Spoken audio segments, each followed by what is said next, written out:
नमस्कार जी, मैं मंजू। आज दिसंबर की 7 तारीख है और मैं अपने बहन भाइयों को एक बहुत ही खूबसूरत ट्रॉपिकल प्लांट जो कि पेरिनियल है उसके बारे में बताऊंगी। तो इसके जो जैसे ये फ्लावर होते हैं, ये फ्लावर्स देख रहे हैं, ये छोटे छोटे, ये जो ये ऊपर ये फ्लावर्स होते हैं, इनके कारण इसे ग्रो नहीं किया जाता है। फ्लावर्स के नीचे जो ये कवर किए होते हैं, ये ब्रैकेट्स होते हैं, तो इनके कारण इन्हें ग्रो किया जाता है। बिल्कुल जैसे बोगनविलिया के होते हैं, फूल जैसे छोटे छोटे होते हैं, तो उनके कारण नहीं, सिर्फ उनकी ब्रैकेट्स की सुंदरता के कारण उन्हें ग्रो किया जाता है। तो ये बहुत ही खूबसूरत दिखने वाला जो प्लांट है, और ये इस मौसम में ये खूब इसकी इस तरह से पत्तियां दिखने को मिलती हैं, और समर पॉइंटसिटिया भी होता है। तो ये जो मैं दिखा रही हूँ, ये विंटर में खिलता है। तो इसके बारे में मैं पूरी जानकारी देने से पहले कुछ बुनियादी बातें बता दूं। ये मैक्सिको और अमेरिका का नेटिव है। इसका नाम जो है वो डॉक्टर पॉइंटसीट के नाम से पड़ा है। ये एक बड़ी श्रब है, ये बहुत ही जल्दी बड़ा होता है। इसके प्लांट्स जो बड़े अट्रैक्टिव होते हैं, जैसे कि आप देख ही रहे हैं। इसकी हाइट 3 मीटर तक होती है। इसके जो फ्लावर्स होते हैं जो मैंने अभी दिखाए हैं, ये बिल्कुल छोटे छोटे होते हैं, और फ्लावर्स के बाहर ये रेड और वाइट कलर के ब्रैकेट्स होते हैं।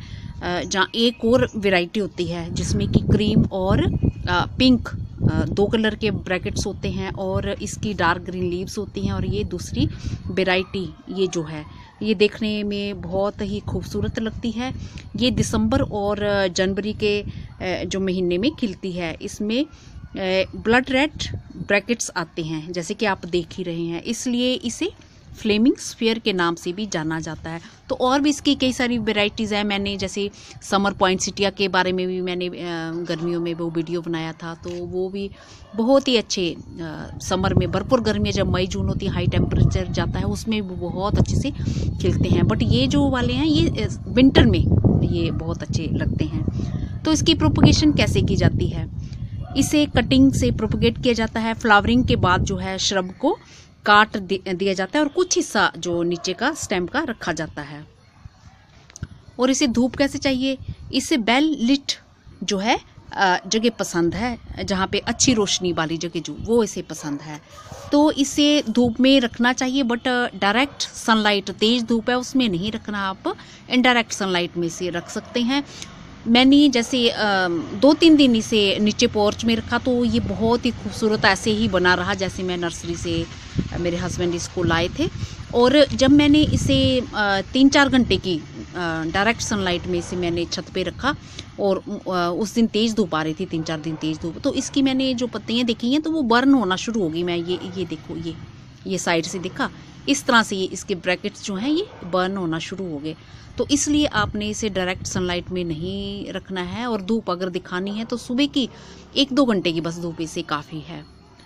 तो बस ये आपने करना है। और अगर जैसे बादल वगैरह हैं तो हल्की धूप आ रही है, तो 5-6 घंटे की जो आप धूप इसे दिलवा सकते हैं, जैसे डायरेक्ट सनलाइट खूब तेज ना पड़े। तो ये क्योंकि जो मेरा एक्सपीरियंस है, मैं वही आपसे ये शेयर कर रही हूँ। ये देखो बीच बीच में जैसे ये तेज़ धूप से, सिर्फ 3-4 दिन तेज़ धूप में रखा, उसी से ये बर्न होना शुरू हो गई। तो जब समर का हाई टेम्परेचर जाता है तो उससे इसे बचाना है, तब आपने इसे छायादार जगह में रखना है। नेट के नीचे रखें, चाहे पोर्च के नीचे रखें, हवादार जगह हो पर उसमें इसे रखना है। और मिट्टी इसकी कैसी होनी चाहिए, सॉइल कैसी होनी चाहिए? इसे ऐसी मिट्टी में लगाएं जिसमें बहुत ज़्यादा कंपोस्ट हो। जंगलों में यहाँ ये जो है नेचुरली तौर पर उगे हुए होते हैं, वहाँ इन्हें जो है सूखी लीव्स की ही खाद मिलती है। तो मैं केरल में कुछ साल पहले गई थी, वहाँ मैंने ये कई जगहों में खूब जंगली प्लांट्स इनके उगे हुए देखे, बहुत ही खूबसूरत लग रहे थे। तो इसलिए जो इनको एक और चीज़ क्या करनी है, जब ये इनके फ्लावर्स आ रहे हों तो इनको ज़्यादा खाद नहीं देनी है। तो क्योंकि जब हम खाद देते हैं तो फिर इनकी जो न्यू लीव्स आना स्टार्ट हो जाती हैं, तो जब हम खाद नहीं देते हैं तो ये फूल बनते हैं और ये ब्रैकेट्स आते रहते हैं। और जब खाद ज़्यादा देते हैं तो फिर लीव्स आती हैं, तो इसकी जो सुंदरता है ये ब्रैकेट्स के ही कारण है। तो इसलिए इस चीज़ का आपने ध्यान रखना है। और बाकी आप कुछ खाद वगैरह देना चाहते हैं तो 1-1.5 महीने में लिक्विड फर्टिलाइज़र इसमें कोई भी, जैसे आप दूसरे प्लांट्स में डालते हैं तो इसमें भी आप डाल सकते हैं। बाकी क्योंकि ये एक ट्रॉपिकल प्लांट है, इसलिए इसे रेगुलरली पानी दें, ड्रेनेज सिस्टम अच्छा होना चाहिए और वाटर लॉगिंग नहीं होनी चाहिए। तो मैं जैसे आपको ये दिखाऊं इसका मिट्टी, ये जैसे मिट्टी इस तरह से हल्की मॉइस्ट होनी चाहिए, रूट से इसकी बड़ी बारीक बारीक आप देख रहे हैं, इस तरह से हल्की मॉइस्ट होनी चाहिए, इस तरह से। और नीचे की मिट्टी तो वैसे सूखी ही रहती, मॉइस्ट ही रहती है। तो उसमें क्या करना है आपने, जब हल्की सी, ये मैंने अभी पानी दिया है इसका, इतना ही पानी दिया है बस जितना इसको ज़रूरत है, बहुत ज़्यादा पानी नहीं दिया। ड्रेनेज सिस्टम इसका अच्छा है, तो बहुत ज़्यादा मिट्टी आपने गिल्ली नहीं करनी है। और जब आपको लगे पानी देने का आपको पता नहीं चलता है, जब ऊपर की हल्की सी लेयर आपको सूखी सी नज़र आने लगे, फिर आप इसमें पानी दे सकते हैं। तो वो इसके लिए बढ़िया है, क्योंकि ज़्यादा पानी देंगे तो इसकी रूट्स जो हैं वो सड़ने का डर बना रहेगा। अगर इसकी मिट्टी जो है ज़्यादा ड्राई रहे, सूखी रहे, पानी आप नहीं देते हैं, तो जो इसकी पत्तियाँ हैं वो झड़ सकती हैं। और अगर मिट्टी बहुत ज़्यादा गिल्ली रहती है, रूट्स में गिल्लापन रहता है, तो रूट्स में क्या है कि ऑक्सीजन फिर नहीं पहुंच पाती है, और ऑक्सीजन नहीं पहुंचती है तो रूट्स की ग्रोथ अच्छी नहीं होती है, और रूट्स की ग्रोथ नहीं अच्छी होगी तो प्लांट भी आपका जी, प्लांट की जो ग्रोथ भी वो अच्छे से नहीं होगी। तो इस चीज़ का आपने ध्यान रखना है, मिट्टी को हल्का मतलब मॉइस्ट रखना है। जैसे ये कि आपको क्लियर हो गया होगा कि किस तरह से ये रखनी है। और इसे ज़्यादा ठंडे मौसम से बचाना है। रात के टाइम जैसे टेम्परेचर आजकल बहुत ठंड हो रही है, तो मैं इसे नेट से ढक देती हूँ। नेट से ढकने से जैसे तेज़ हवाएं वगैरह, क्योंकि ये एक ट्रॉपिकल प्लांट है, और ट्रॉपिकल प्लांट्स को तो जैसे दूसरे प्लांट्स को क्या रिक्वायरमेंट होती है, उनमें तो उनको गर्माहट भी चाहिए होती है। वैसे तो इसे ये विंटर में ही खिलता है, अच्छा खिलता है, पर फ्रोस्ट वगैरह इसे पसंद नहीं है, वहाँ पे ये ज़्यादा अच्छे से नहीं चल पाते हैं, और अगर केयर नहीं करें तो फिर मर ही जाते हैं फ्रोस्ट वगैरह वो।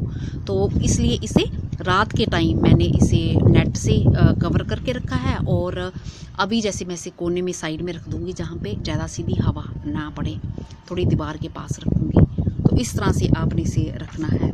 और क्योंकि और प्रूनिंग वगैरह इसकी आपने कैसे करनी है, जब ये फूल आपके पूरे ख़त्म हो जाएं, ये फ्लावर्स आना बंद हो जाएंगे, तो फिर मैंने आपको जैसे बताया ना, स्टेम का कुछ हिस्सा काट के आपने छोड़ देना है। और जब इसकी ग्रोथ होना शुरू हो जाएगी दोबारा, तो फिर आप बरसात के टाइम इसकी जो है कटिंग लगा सकते हैं, सितंबर अक्टूबर में।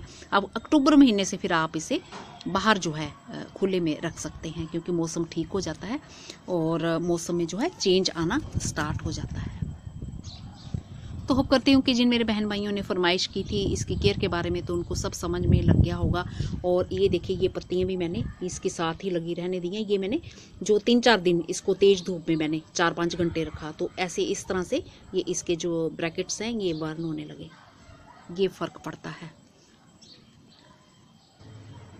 ये मेरे गार्डन में खूब सारे ये देख रहे हैं ब्लैक टाइगर रोज़, ये खिल रहे हैं।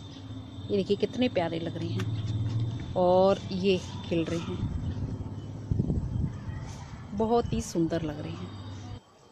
बाकी ये भी खूब सारे ढेर सारे फ्लावर्स मेरे ये खिल रहे हैं। ये ब्लैक टाइगर रोज़ के ये फ्लावर बड देखिए कितना ये प्यारा लग रहा है। ये एस्टर भी खिल रहे हैं। ये ब्लैक टाइगर रोज़ में जो मैंने पौधे ग्रो कर रखी थी, निकाली नहीं, उसी में ये लग रहे हैं। नमस्ते जी, शुक्रिया। मेरे बहन भाई कुछ और पूछना चाहते हैं तो पूछ सकते हैं, अगर मैं भूल चुकी होंगी तो। इसे 4 इंची के पोट से लेके कितने भी बड़े पोट में ग्रो कर सकते हैं।